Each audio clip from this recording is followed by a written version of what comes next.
Families of loved ones who died in a mid-air collision in Washington, D.C. on Wednesday gathered at the crash site near Reagan National Airport earlier today. Victims' families were able to walk around the shoreline where the accident happened. In a press conference earlier today, officials say they've identified dozens of victims. We have identified, let me get the number that I gave, 55? 55, I want to be clear on that we have positively identified. We did remove 11 sets of remains yesterday from the wreckage during our operations. And we're continuing to follow this developing story. 67 people in total were confirmed dead, including 3 military personnel who were on a Black Hawk helicopter that collided with the commercial airline.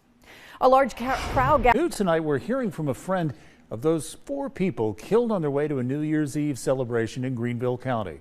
Troopers say this crash happened on Cooley Bridge Road near Pearson Bridge Road about 9:30 p.m. that night. 4 people were in an SUV backing out of a private drive when they were hit by a BMW. That BMW veered off the road and hit a tree. Reports say it caught fire before police got there.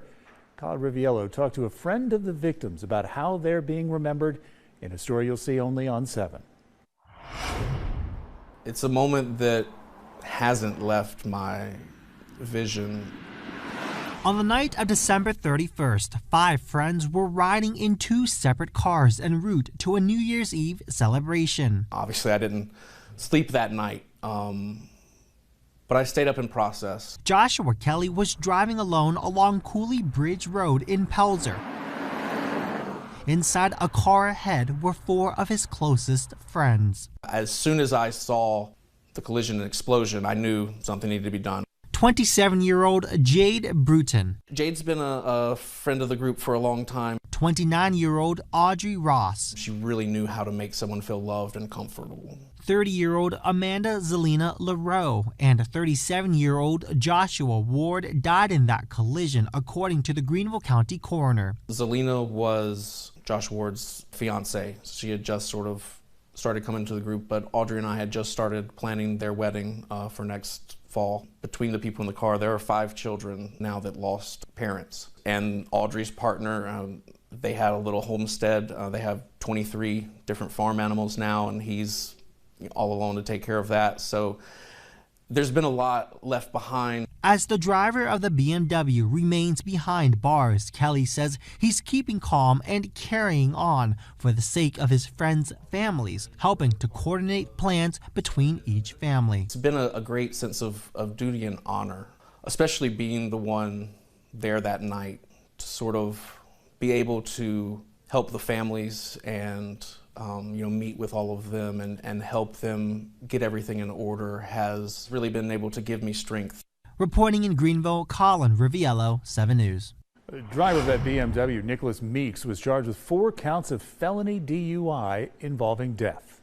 South Carolina law enforcement and insurance companies have noticed that criminals are targeting the state, staging fake medical claims and phony car crashes. 7 News State House reporter Caroline Yaffa tells you about a new committee in Columbia that is stepping in to protect your insurance dollars.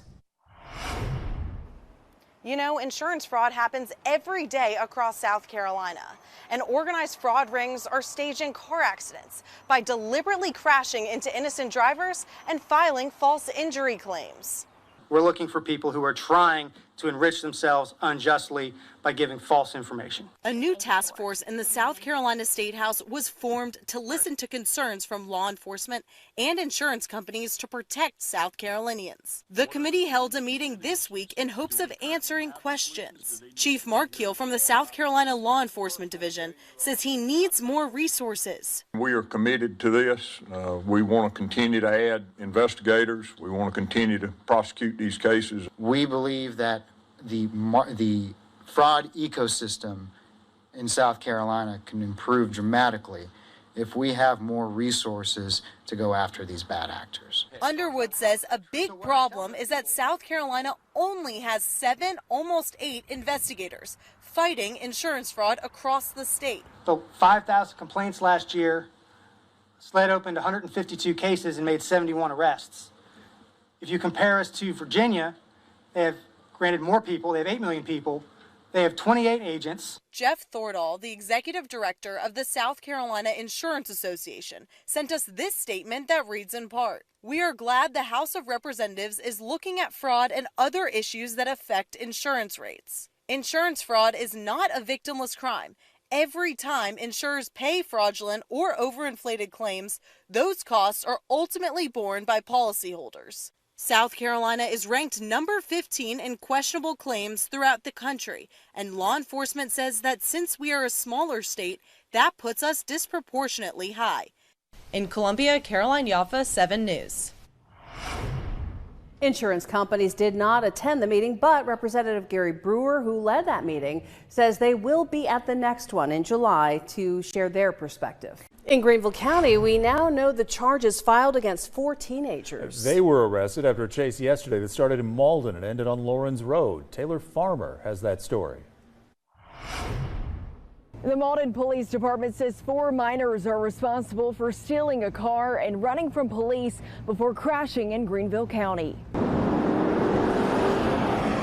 Just before 6 p.m. Monday, Mauldin police say officers began pursuing 4 boys under the age of 17 who were inside a reported stolen vehicle. Captain Tab Clardy says the red Kia Soul was stolen from an apartment complex sometime after midnight over the weekend, and police had been searching for it. They were alerted the vehicle had been spotted in Mauldin. Officers tried to stop the car, but the driver kept going until he crashed into another vehicle at the intersection of Lawrence and Millennium Roads in Greenville County. That's when police say all 4 teenagers jumped out and ran. Thank goodness we had a strong law enforcement presence from Greenville City, Greenville County, that assisted us in the area, and we were able to apprehend all 4 without further incident. Clardy says all 4 teens are now facing charges of receiving stolen goods and resisting arrest. The 3 passengers were released to their families but are expected to appear in family court. The driver was taken to the Juvenile Detention Center in Columbia, where he's awaiting a court date. It's sad when you have a group of juveniles who commit a crime.